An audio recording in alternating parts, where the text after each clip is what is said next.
Most employers use payroll companies, which is great to process payroll and to do a lot of that administrative work. But there are some important considerations when you are using a payroll company. You yourself as the employer should also keep copies of the employee wage statements. The obligation to produce wage statements is not on the payroll company, that does fall on the employer. A lot of times if employers change payroll companies, it becomes really difficult to obtain statements, to go back and have payroll companies track them down. Many companies are working with employers outside of California, so they may not be retaining them for as long as you need to here in California. The other issue that comes up is you need to ensure that the wage statements are legally compliant. Don't rely on the payroll company and assume what they provide you is going to be legally compliant. We always recommend that you review your wage statements at least twice a year to ensure that it has all of these items. And again, this obligation falls on the employer, not the payroll company.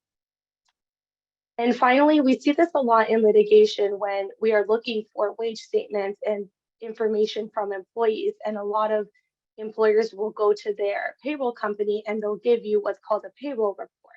That will show the total paid to the employees in a given time period, but it does not show you the specific items that you need on a wage statement.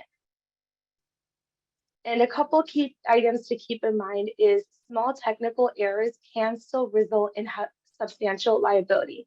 So we have two cases here. This first one, the court ultimately found that there was no liability, but the court did heavily scrutinize the wage statements of the employer. So here the plaintiff said this defendant, YRC Inc., listed the fictitious business name YRC Freight and did not have the entire address because it didn't include a mail stop code or zip +4.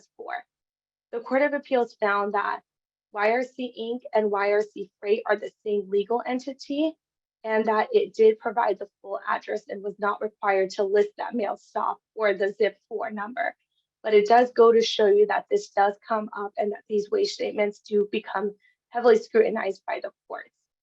In the second case, the court found that an employer that had a logo with the words First Transit violated the Labor Code 226 because it didn't accurately reflect the name, which was First Transit Transportation LLC, as opposed to First Transit Inc., which was a separate and distinct entity. So that goes back to the requirement to have the full legal entity's name on there, and you want to be sure that you have the correct legal entity's name and address on the wage statements. Finally, wage statement violations come with penalties. The Labor Code provides a penalty when an employee can prove that they suffered an injury as a result of a knowing and intentional failure by an employer. The courts and the wage orders have found that an injury is when the employer fails to provide accurate and complete information.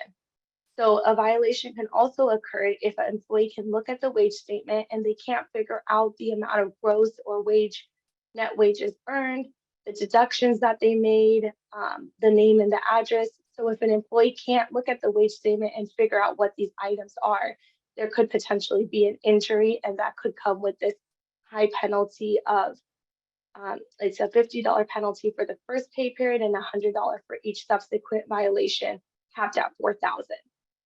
So those penalties are high. It is very important to be sure that you are reviewing your wage statements to be sure there is no violations and that they are legally